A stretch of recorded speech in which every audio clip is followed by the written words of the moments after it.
I'm excited to be here. I guess my second year in a row, a little bit different this year. Last year I had Tim up feeding me questions, and this year I have to kind of do it all on my own. So hopefully y'all can bear with me. And the purpose of this is really to talk about not just the marketing, but really sales. You know, what do we get out of the marketing? And more importantly, what are we doing with the leads once they're generated? And how are we holding sales staff accountable?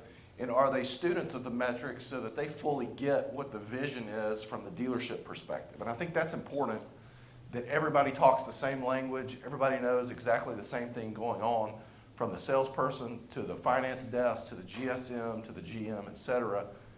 Because if you're not all students of the numbers, how do we talk about how we get better? We don't know what we don't know. And for me, when I had at one point 365 salespeople, I wanted them all to have the same plan, the same message, the same everything. So when we're going through this, please ask questions, raise your hands. This is interactive, this is educational, and I would prefer not to be the only one speaking the whole time. So when we talk about, I want to talk about your website presence, SEO, paid search opportunities. Paid search continues to be the most qualified search engines, or excuse me, most qualified searching capabilities of consumers. I think 65% of all traffic is generated from some type of paid search. I want to talk about social media and the impact that it has not only on generating leads, but also on your SEO. And also OTT, and when I say OTT, we're talking about the streaming apps, and it's a traditional media format, but it's on the streaming applications that you have. And now, as of this week, that is the #1 most watched form of media in the household. It overtook cable just last week in a national poll. So we'll talk about how we benefit from that. And then I want to talk about, how we drive the sales. What metrics do we look like? How do we hold our staff accountable for what you guys are spending money to generate, in other words? So the goal is that we want to generate more leads and foot traffic. And more importantly, are we reviewing and monitoring those channels that are generating the leads?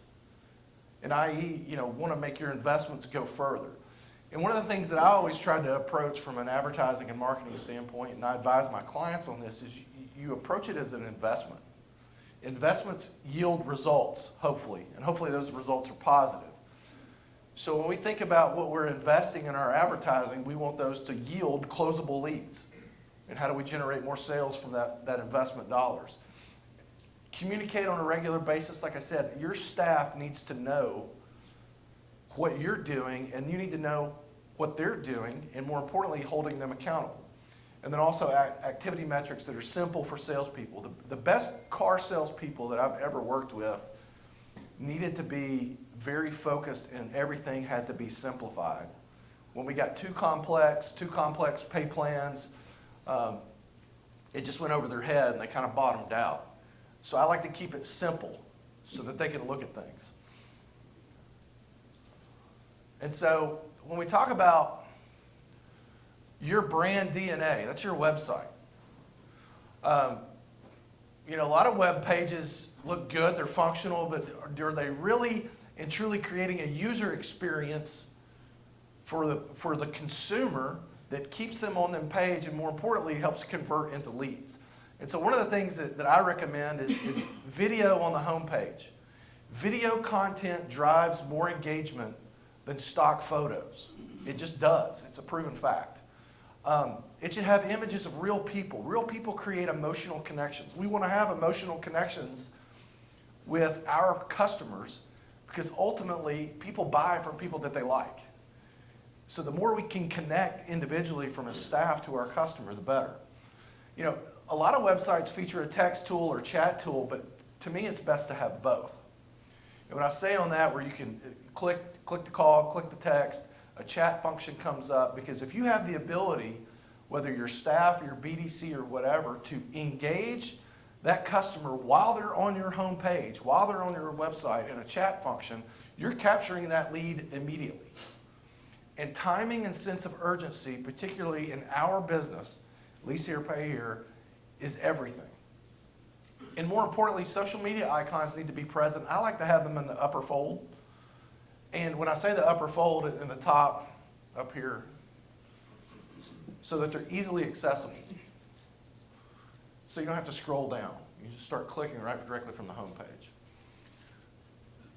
So when I talk about UX or user experience, it's an art and a science.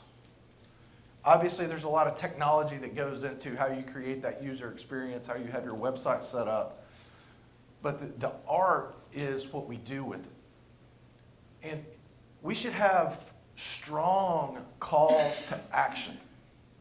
Some type of call to action that creates a response and a reaction from the consumer. If there's website errors, slow loading speeds, the pictures are kind of grainy, all of that creates a user experience that, you know, they just kind of move on. And if it's slow to load, I know me personally, I'm the most impatient person in the world. If I'm trying to look up something online and the website's still scrolling, I move on to something else. Or I'll exit out of it and go to the next one. So it's important that you guys are touching, or someone is touching your website, your homepage, on an ongoing basis, because that is your user experience and it's accessible 24/7. And so we want to make sure that at all times, people that are coming to your webpage, that are coming to your brand, your business, that they're getting the experience that you would expect and you would want.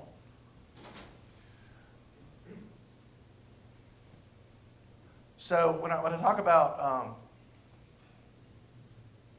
stock photos versus videos, 30% more vehicle display pages get hit if you have video engagement versus none.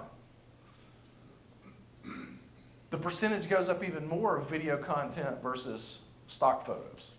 So we want to have both, in other words. And if we talk about looking at SEO, and SEO is a long-term, it's a long game plan. This is not something that you come in and I'm going to make a change to my website and, oh, I'm going to improve my SEO. No, it's not the way it works. You can have some significant impacts, but if you look at this, so this is dealer 1, dealer 2, and dealer 3. So dealer 1 has almost 9,000 recognizable keywords organically by Google. And so you can see where they made some changes and some investments in improving their SEO November of 21. Dealer 3 kind of made some. Dealer 2 only has 545 words that rank. And so your ranking is important because that's how people find you. And when we talk about and looking at this, and I have tools that I can get directly into Google and kind of analyze your keyword ranking, what does that mean? David, what does that mean? That makes no sense to me. What that means is the text and the content that you have on your website has unique content that is recognizable by Google versus duplicate. And Google changes its algorithms all the time, and they don't tell anybody. It just changes, and you kind of either have to keep up with it or tough. And so these are all the changes that Google has made in the last year. And I know I don't get an update on it. We just have to constantly scrub that stuff. So when we're looking at the road to purchase, it starts way before it happens, whether we think about it or not. We think about lease here, pay here customers are impulsive. They got money in their pocket, they're going to buy from somebody, they show up on our lot, they're going to buy a car, we got to capture them. Well, yeah, that's true, but they've been thinking about a new car, a new ride, months in advance before they ever show up on your lot. So how we resonate with them throughout that month process affects whether or not they remember who's that guy that I saw online. And then they hit your store and then we close them. So we know that 74% take about a month to a year to get to that point, but the decision on which dealership happens in the final week. So the more we can engage them, the better we can be on the front end, the better our brand DNA is over the course of those several months that they're looking, kicking tires, whatever, the better our chances of closing them are. So another thing from a Google perspective, Google has changed. This is the old Google My Business. It's now Google Business. They've changed the way they actually rank your profile and your presence on Google, and it has to be optimized. And if it's not optimized and the content's not created, the descriptions are not complete, if any of these fields are left blank or not in their entirety, that will affect your ranking via Google. Google wants everything to be buttoned up and to be crisp and to be unique. So when we're creating our Google business profiles, we want to make sure that all of the information available to complete is completed correctly and is completed with content that makes sense, and that more importantly, that allows folks to easily navigate through.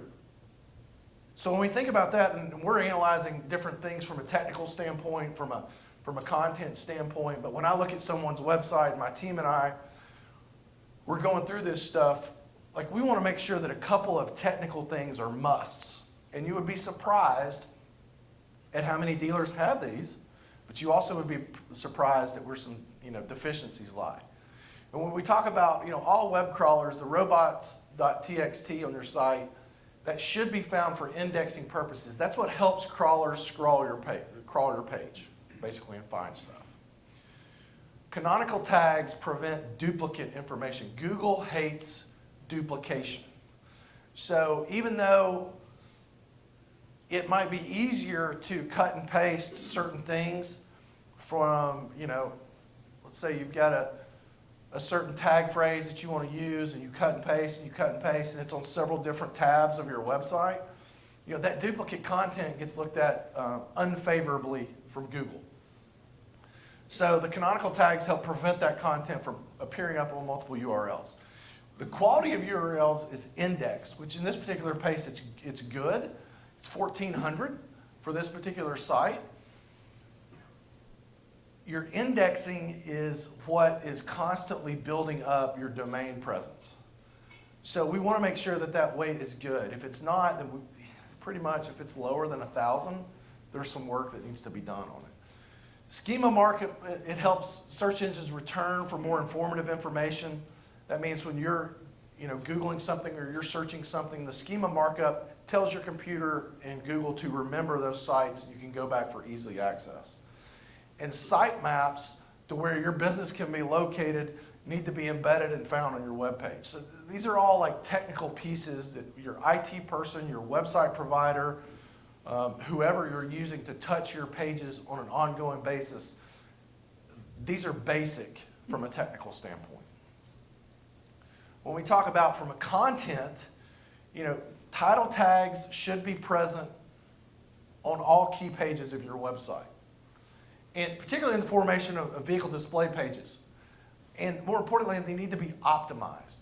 If they're not optimized, that number one, it slows down your speed, but Google looks at that as that you're not really paying attention. So, title pages, the title tags should always be present. They should be optimized. The meta descriptions should not have duplicate content. That should be optimized as well. They should be concise. And that's what entices your target audience to click through your website. So, and site content should be local content specific to your business, specific to you. Local, relevant, unique content is what Google wants to see, and that's what they like. And one of the things that we do is a blog. If anybody, how many people do blogs on their website? Not a lot. Blogs help you out on SEO tremendously, but more importantly, if you're subscribing to a blog service, make sure you're double checking what those blog services are doing, because if they're cutting and pasting certain phrases that they may use, we help people get cars, and they use that on every single customer, that duplicate content dings you. So local, relevant, specific to your markets, that's what you want to see in a blog and in site content.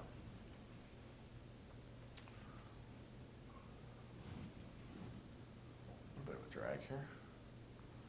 Click. All right. So when I was talking about indexing on domain authority, So you look and you see a domain authority of 38. Well, this is actually one of the higher domain authorities for an auto dealer. Most of the time when we're looking at stuff, we're looking at 15, 16, 17. Your domain authority is important for several reasons, but it's basically the greater your ability to rank. When you think about Amazon.com, Ford.com, those are the ones that are going to have 85, 95% on a domain ranking. For an auto dealer to have 38 is pretty good. Premium backlinks, or a backlink service that will connect high-ranking domains back to your website, can help improve your domain ranking. We would encourage looking at anything like that. But again, from a technical standpoint, how does Google recognize us, and more importantly, what are we doing to be recognized?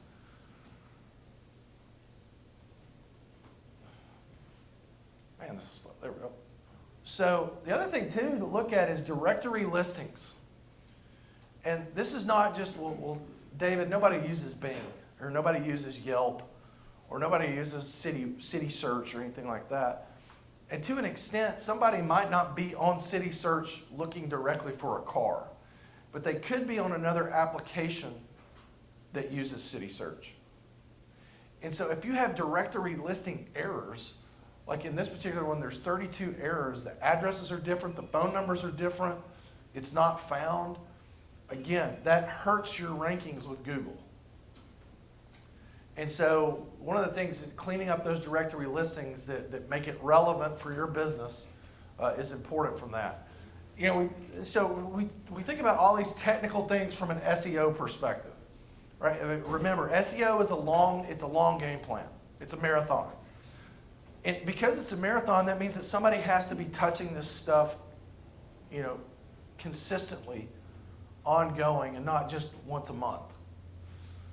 So from a true perspective with Google, you want to have a high ranking from an SEO standpoint that allows you to be organically recognized. But then also paid search opportunities allow you to jump your competition, who may have a little bit better SEO than you, but also give you a chance to rank higher because, quite frankly, you're paying for it. So when we talk about paid search opportunities, there's been changes to Google in how they do things. And one of the things that not all dealers have access to this, the OEMs do, we're like a premium Google partner, so we can actually get the car scrolling on your Google business profile because we're beta testing that for Google. But again, these are things that allow us to be more thoughtful because we know that wait a minute. What is this?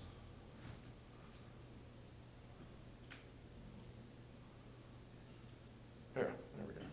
Sorry, skipping around. We know that Google Ads work. 2-to-1 margin on keywords. 65% of people click on Google Ads. So we know that there's a reason that Google sells ads, because they know they work and they drive traffic and they drive money.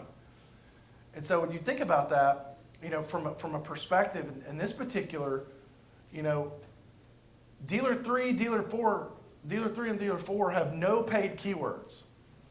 So there's opportunity there, because if you look at one that has a little bit of keywords, and then dealer 5, which has almost 7,000 keywords that they're paying for. Now, obviously, they're paying for that, but when we see people that are not using paid search at all, it's an opportunity for them to skip up higher in a ranking perspective versus their competitors. So when you think about Google as an auction, right? And so you're basically competing against those keywords and setting parameters of what you want to spend for certain keywords. So when we talk about that, the other piece is that Google will allow you to really kind of have some dynamic search opportunities within inventory. So for instance, if someone's searching for a Chevy Silverado 1500, well, that's a pretty specific search. It's pretty funneled down. But you can also buy that particular keyword phrase, and it will pop up and show directly from your inventory if you have that car on your lot. So now you're not only capturing from a paid ad perspective on the customer for a specific car, but they're seeing your car and takes them directly to your vehicle display page.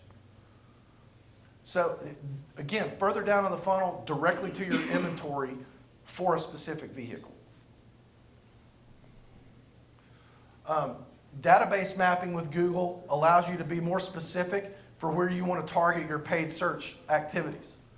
So when you think about that, from a campaign, from a highly targeted specific zip codes. What I used to do is I used to give my advertising firm, I would give them a list of here's all of my A-tier customers directly from my portfolio. And I would give them the attributes of that, and then they would plug this in, and that's how I determined where I wanted to target more of my marketing. Because then I'm targeting my higher quality customers and where they're coming from. And so from a data, it allows you again to maximize your spend, right? The other piece on that is the addressable geofencing, and everybody knows what geofencing is to an extent. But again, not only on highly targeted ads, but to gain access to a combination of ad placements, credit card activity, credit score, income. Do they have a car in their driveway? Do they drive a Chevy? You can get super granular with those type of paid functions within Google and how you geofence certain target audience.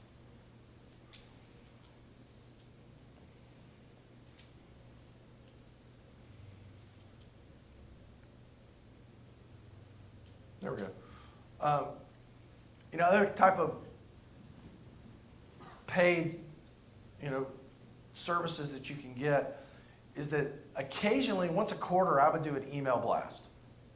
And I would do that to every lead that I had in my CRM. I wouldn't go out and I wouldn't pay for more leads and pay extra to get, leads. I wanted to talk to customers that had already come to us for whatever reason, and we did not close the deal. So these are all leads within my CRM that know who we are, and I'm sending them some type of e-blast that directly corresponds to them to try to gather them back, get them back to the dealership to get a car. And in doing that, what we did is that we set up certain, obviously it's a pretty campaign. We'd have some good graphics and it would look professional.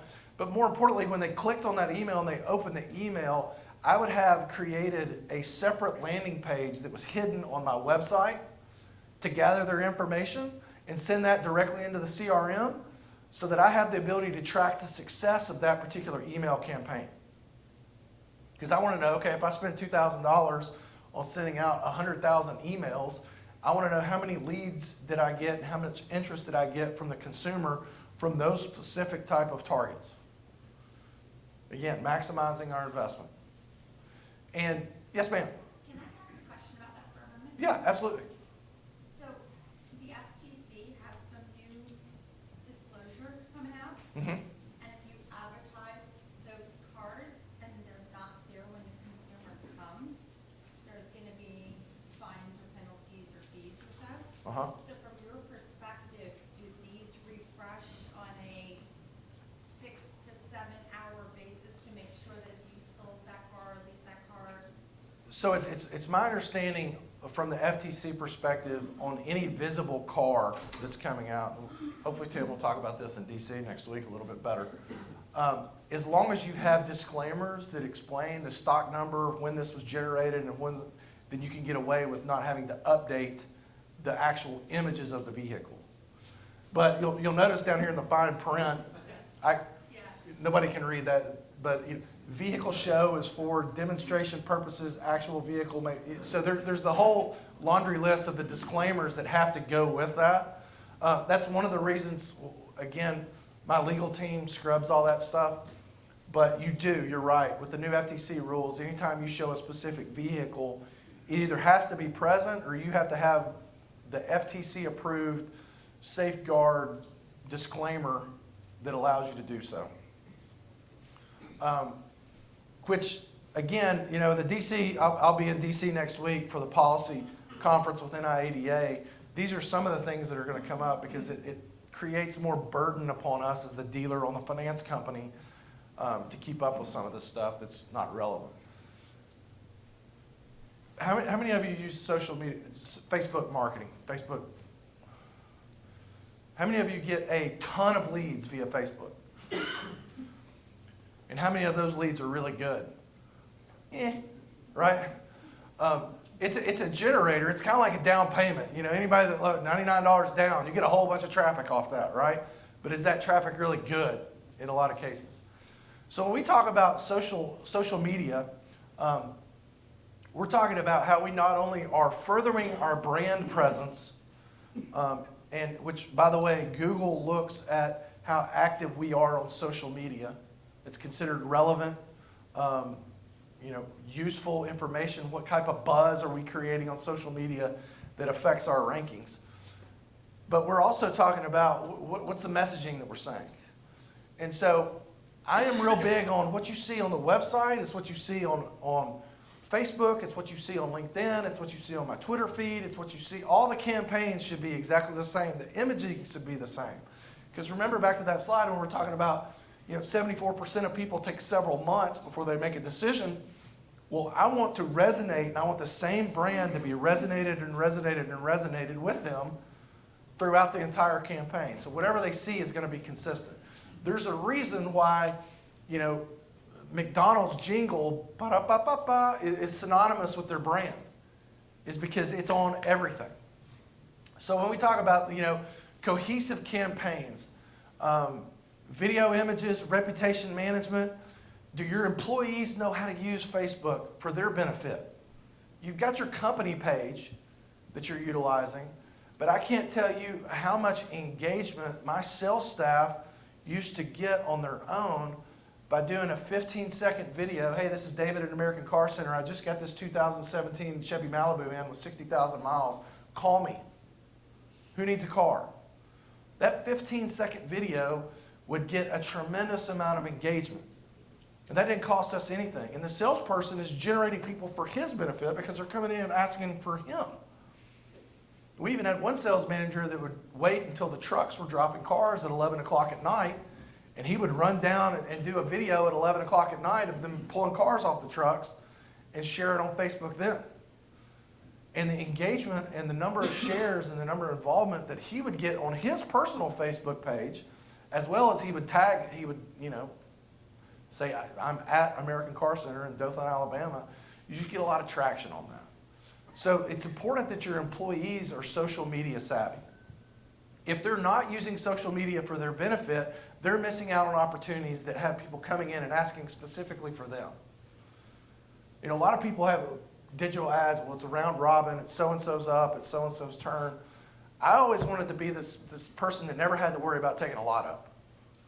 I wanted people to come in and ask for me. If they're asking for me, I'm going to get the deal all day long. If I'm having to be the first one out the door or try to beat somebody out the door, well, that's a rat race. I wanted to work smarter and not harder. And I wanted to sell more cars than everybody else. So the more people that came and asked for me, the better. So your employees need to be doing some type of social media. I think it also gives us some competitive listening insights and other stuff as it relates to social media. And when we think about Facebook, you want it to be, potential customers, current promotions, everything that you're doing right now, but also content that highlights your team. Not everything has to be a sales pitch on social media. If you have a 20-year veteran employee and they just celebrated their 20th anniversary, those are the type of things that people want to engage in, and it gets a good message out on social media. Inventory specials, manager specials, holidays that are coming up, having some type of direct link to your website from those social media posts is important. But then also, probably the most important thing today is that does it translate to mobile, and is it optimized? How many times will you go to somebody's website or to their Facebook page, and then you're on mobile and half of the image is cut off? Or it's not centered, it looks weird, it's just kind of, it needs to be mobile responsive or mobile first in some cases. But there's certain things that you can do within Facebook that optimizes those images so that when you're looking at it on mobile, which is about 80% of where people are shopping now anyway, that it's optimized. The same thing for Instagram. You want the images and your profile pictures and everything on Instagram to be exactly like Facebook, to be exactly like what they see on the website, to be you. So Instagram is great for, again, further engagement. And, different memes, your team, holidays, pictures of happy customers, pictures of your staff. Again, it just creates and drives engagement. But you can have the stock or VIN number featured in a vehicle post, and that's a great way to drive that stuff directly back to the vehicle display pages on your website. We also talk about Twitter, and this took me forever to get my hands around because I was like, I'm never going to sell a car on Twitter. Nobody's looking at Twitter. But guess what? Google is. Your social media pages will rank via Google. So when we talk about the blog content earlier, this is where Twitter comes into play. You can put snippets and pieces from your blog and use those for your Twitter feed.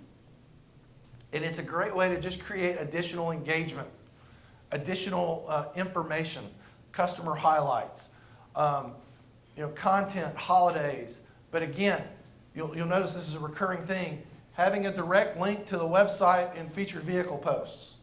We're trying to drive everything back to the centralized post, right? So Twitter, from a perspective, is more informational than it is actually trying to sell a car or trying to highlight a car. But again, Google will look at everything, so we want to be active on all. When we talk about LinkedIn, now, how many of us have LinkedIn profiles as businesses, as dealerships? Not a lot. There's a real opportunity for us on LinkedIn. Not because we're going to sell cars on LinkedIn, but how many of you in the room are having a hard time hiring people? Nobody? Nobody's having a hard time hiring people? Yeah. LinkedIn is a great way. It's a great tool to recruit. It's a great one. When I used to go into new markets, the first thing I would do is I would go into LinkedIn and I would type, finance manager, Greer, South Carolina, and just see who popped up. And a lot of times it would be from your franchise stores. But then I would just pick up the phone and I would call and say, hey, Tim, this is David Norton. I'm thinking about opening a store in Greer, South Carolina. Who's the best used car salesperson in your area? And sometimes I would get a couple of good names. Sometimes that person would be interested. I hired 3 people that way, actually. It's a great way for recruiting. It's a great way to get your people involved as well. Your social savvy salespeople are on LinkedIn. Candidates are on LinkedIn. So the more interactive that we can be from a business perspective, not selling cars, but from a Google, from an SEO perspective, yes. But it also boosts brand awareness, and it really gives us an opportunity to recruit. And as hard as it is to hire people right now, we should be doing everything that we possibly can to find candidates. Under a rock, referrals, competitors, whatever we can do. This is a great chance for us to do that. I also would go in and I would type in drive time and I would see who works near Greer, South Carolina at drive time, and are they worth anything? And then I would mystery shop them. I would see how they would do. But it's just a great way for us to engage in recruitment purposes. Is anybody doing TikTok at all? Not many? TikTok has really come a long way, and the thing about it is that almost 70% are now 20 and above. It's not just your 15-year-old kids lip syncing anymore. So there's some custom content that can be, again, on TikTok, because it's not necessarily the amount of impressions that people get on TikTok, it's the time that people spend on it. I make fun of my wife all the time because 30 minutes will go by and she's just sitting there watching TikToks, different things. And so it's the time spent on that from a brand awareness standpoint. Now, one of the things that TikTok is doing is that they do have a beta test for actual paid advertising on TikTok in a true digital paid format. It's not perfected just yet, but it is a unique opportunity because I guarantee you with the limited amount of people in this room that are using it, your competitors are not doing it either. So it's an opportunity for you to capture audiences in a unique way that your competition is not. Man,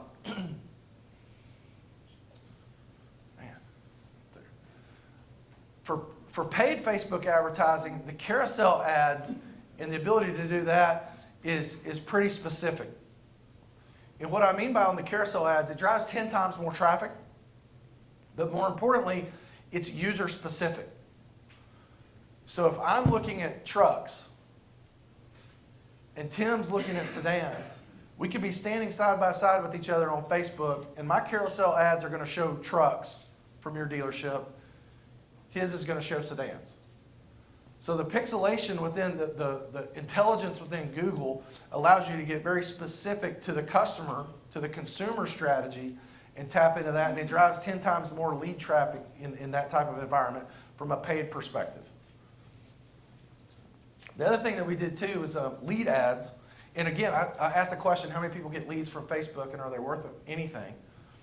Well, we put qualifiers in there to try to funnel down get rid of the Bart Simpsons, get rid of the Bob Doles, the whoever, and we wanted to get specific on, are these really good leads? So we put some qualifiers in there because when you click on a lead form, it'll pop up for contact information. And a lot of times Google will pre-populate from the consumer's information that's housed in Facebook. It'll pre-populate that. But we put a further qualifying in there for just an acknowledgement so that I wouldn't have to deal with talking to salespeople and be like, hey, you got 35 Facebook leads. Why aren't we calling them? Well, none of them are good. I called them and they said they never completed anything. Well, this is an impossible way for a customer to say that. Now, I'll be honest, they still said it, but you click through this and it goes directly into your CRM. So you're driving traffic now from Facebook directly into the CRM for the BDC, for your salespeople to capture that stuff quickly. Again, just another way to weed through the bad leads on Facebook. I was talking about streaming earlier, and streaming it's a traditional format. It's a TV commercial, but instead of paying the enormous rates that you pay for broadcast, or the enormous rates you're going to pay for specific zoned cable, you're actually able to have a commercial on the streaming devices. So if you're watching something on Hulu, and every 15 minutes you have to watch 60 seconds worth of commercials, this commercial will come on.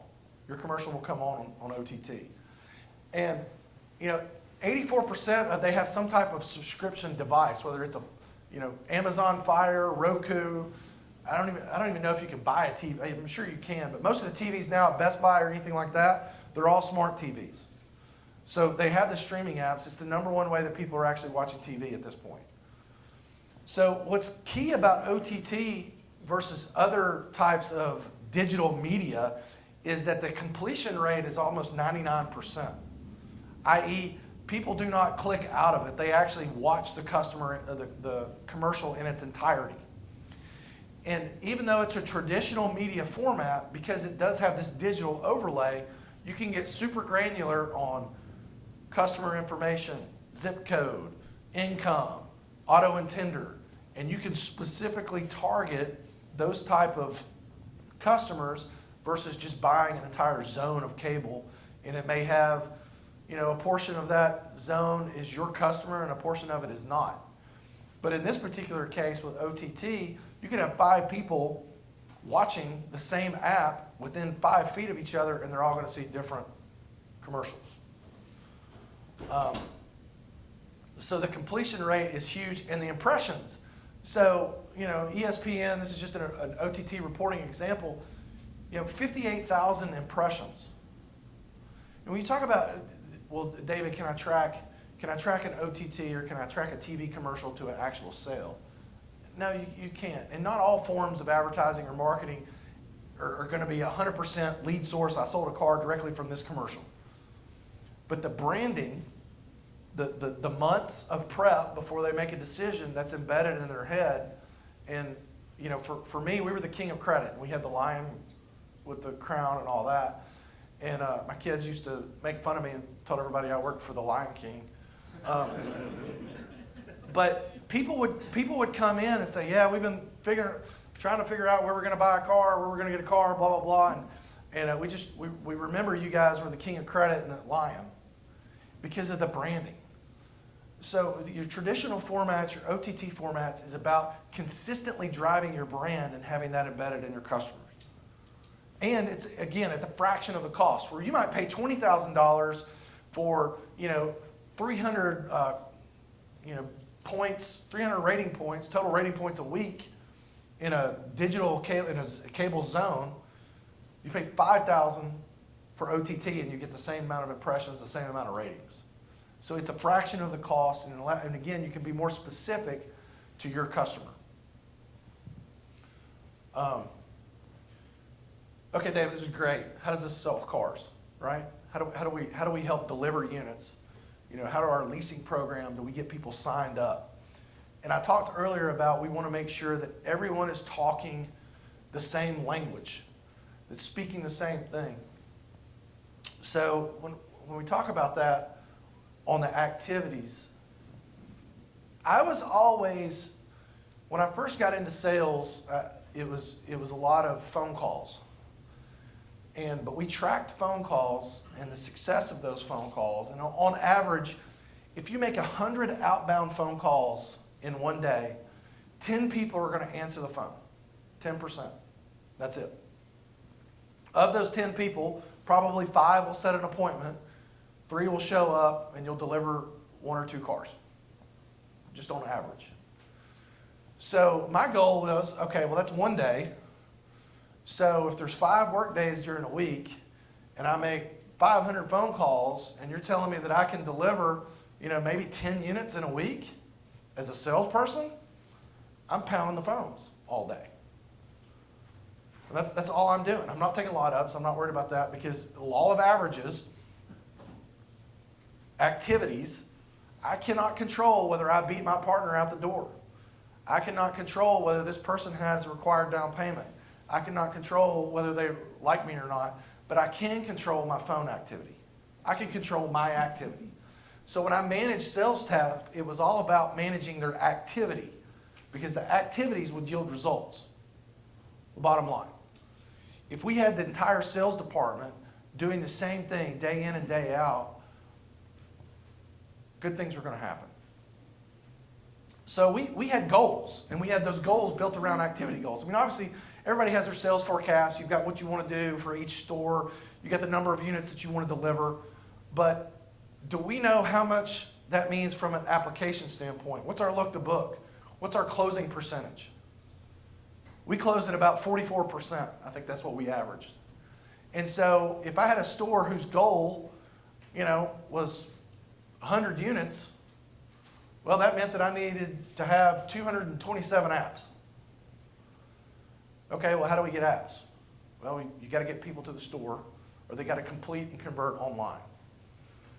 So we would back into what we could control that would yield the desired goal for the month. And it was easier because you get that one salesperson who's smoking coffee, drinking coffee, and man, I got to sell a car today. I got to sell a car today. No, you need to get on the phone and you need to figure out how to generate applications. If you are generating applications, you will deliver cars all day long. Every single store that I have ever worked in, I've been in this business for almost 13 years, the person that delivered the most cars, guess what? They generated the most apps. Hands down, every single time. And so that's what all of our focus was. We had our goals, but we communicated how those goals were going to be managed, and it was managed with the activities. And more important, do you have the ability to trace those? I can't tell you how many dealers, they have a CRM and they're paying this monthly thing for a CRM, but their staff isn't using it. So when we go in and look at it, I was like, how many units have you delivered this month? Well, David, we've delivered 40 units, but it only shows 2 units in the CRM. Well, how many applications you've got? Well, we got a good month. We've got 100 apps. Well, there's only 12 listed in the CRM. So how are we holding people accountable? And it's hard in the beginning. I'm not going to lie, because salespeople are not the most organized and typically are not the most engaging on something that they don't understand. They want to sell a car. David, leave me alone. Let me sell cars. I get that. But we need to help you. If you're doing 20 units a month without doing anything, Let me show you how you can get to 30 units a month. And more importantly, let's look at the pay plan and what does that extra 10 units do for you and your family a month? And if you'll give me the opportunity, give me 3 months of 110% effort of doing it my way, and at the end of 3 months, let's see where we are. And every person that did that, we increased their sales because they're focused on the activities that make them better versus just freaking out about it's Thursday and I haven't taken it up yet. So we want to make sure that those goals are, are set, that they're discussed, and more importantly, do your managers fully get it? As dealers, as owners, you guys get this stuff. But if your people who are running your business and that are on the floor do not, that's a problem. They need to be students of the numbers as much as you because they need to know what that does for their pay plan. If they increase 3 salespeople's numbers by 5 to 10 cars each, that should be a significant improvement in what they get paid. But they've got to be bought in so that they're talking about this on a daily, weekly basis. How many of our dealerships do your managers have one-on-ones with their staff? A couple? I would encourage you, if you're not doing that, that's something that is hugely beneficial. Not just from a downward communication from management to your staff, but it's an opportunity for your salespeople to ask for help. I tried to make my one-on-one meetings about the salesperson. What do you need from me to be more successful? Let's look at your month to date compared to last month to date. You did 19 cars last month. How many applications was that? It was 19 cars. You had 40 applications last month. So you're almost at a 50% close. So how many appointments did we have set last month? So let's look at that and how does it compare to where we are today? Because if you're not on pace for that today, how do we get back on pace? And sometimes salespeople just need to be pointed in the right direction and help to get back on pace. But if we're talking about this with our sales staff on a weekly basis, 20 minutes, maybe at the most, let's just talk about what's going on, where are you to goal, where are you on everything. The dealers that do that, they have a more well-rounded sales staff, but more importantly, they find out stuff from their sales team that you might not know is going on. I can't tell you how many times I found out people were bird dogging to other dealerships during my one-on-ones. Or the fact that we had an insurance person that was giving kickbacks to everybody that get insurance. So you find out stuff from this just as much as they do. But it allows you to go through their numbers so at any given point in time, you want your salespeople to know exactly where they stand for what their month looks like, what they need to do to get to where they need to be, and more importantly, do they understand how's that affecting their pocketbook right now? And we would go over the activity metrics, where they are and what they were on pace to make. And I tried to end it on everything of what they were on pace to make because salespeople care about making money. And so these one-on-one meetings, and then as the manager, I would have one-on-one meetings with each sales manager too. And so again, it's 20 minutes. It doesn't take that long. But I would encourage you to incorporate something like that if you're not, just to talk about what needs to be done. And we also, from an accountability standpoint, every morning, pretty much, we walk in, we opened at 9, I wanted everybody there by 8:30, we had a cup of coffee, and we had a whiteboard, and we talked about the whiteboard. What appointments are coming in today? Have we confirmed those appointments? What's going on? What are you doing? What am I doing? Let's break out, let's go. 15 minutes of a whiteboard meeting every single morning so that each person within the dealership knew what they were doing. So we know that we're spending money on advertising and marketing and we're pushing all these leads to you guys. What are you doing with them? Because otherwise, we'll just cut advertising altogether and tell everybody, do it on your own. But if we're going to be investing in the brand because we want to make this dealership consistent and we want to make this the top lease here, pay here provider in the area and we want to deliver more units and we want to provide more value to our customers that need our services, we're going to spend money on generating leads, but I need my sales staff to follow up on those leads. So one of the things we would look at is I had this report, and we would pull it directly out of the CRM, and I would want to look at leads for the month. How many appointments were set? What was our set to lead percentage? How many of those actually showed up? What was our show set? So in other words, how effective were we on not only setting the appointment, but they actually showed up? And what we found in looking at that is you got that one new salesperson that goes in and he goes, oh yeah, they're coming in. Well, when are they coming in? They told me they'd be here sometime on Friday. Yeah, they're not coming. Specifics. They're going to be here Friday at 10:15, and they're bringing their mom too because she's co-signed. Those are the type of appointments that we want to set.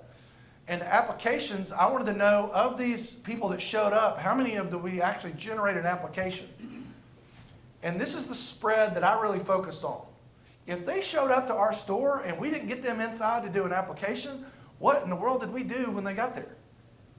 What was the messaging? What was the expectation?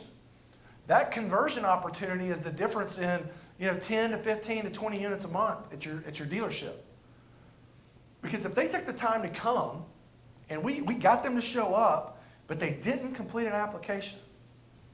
And my question would be, how do we deliver cars? Well, we get an app. So why didn't we get an app on this person? And then, what's our look the book? Sold to apps.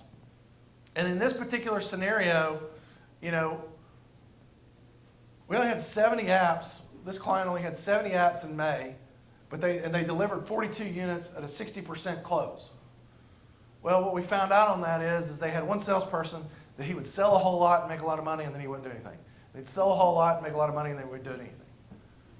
And so what we're trying to do on this is create consistency where everybody understands the numbers, but more importantly, where are the opportunities for your dealership to generate more leases, to generate and increase your portfolio? And we've got to look at you don't know what you don't know, but if we're not looking at the conversion opportunities, what are we doing? And more importantly, if our staff and our team is not utilizing the CRM to where we can track this stuff, or it's not built in where it's automated, that becomes a problem. Because then you don't know. And as the dealer, I always wanted to know. And I really wanted to know, okay, so you're telling me that there's 87 people that came in August that we did not even complete an application on. 87 people showed up at the dealership. And we didn't, and we're at a 40% close. So even if we got half of more of those people to generate an application, we're almost at 60 units at that point. And what does that do for your portfolio? What does that do for cash flow? What does that do for your business? So we spent a lot of time backing into these numbers, and it took a while to get all of the sales managers, all the salespeople, my regional managers, to where we were all looking at exactly the same thing. We got with our CRM provider. We had everything tracked. We had everything going. So everybody is talking about the same thing and thinking about the same thing and speaking the same language. And once we did that, it became much easier for us to manage lead flow, for us to manage and really kind of, okay, what's being successful? Because you can take this and drill it down even more so, and then, okay, let's look at the number of leads, but then let's look at the lead source. So let's look at my Facebook carousel paid ads, and what's my conversion rate on those versus a vehicle display page, or versus the credit app, the easy credit app on the homepage of the website. And where am I going to allocate my advertising investments based upon those lead conversions from a specific lead source? And a lot of what I do with clients now is that let's back into where do we feel like money needs to be best allocated.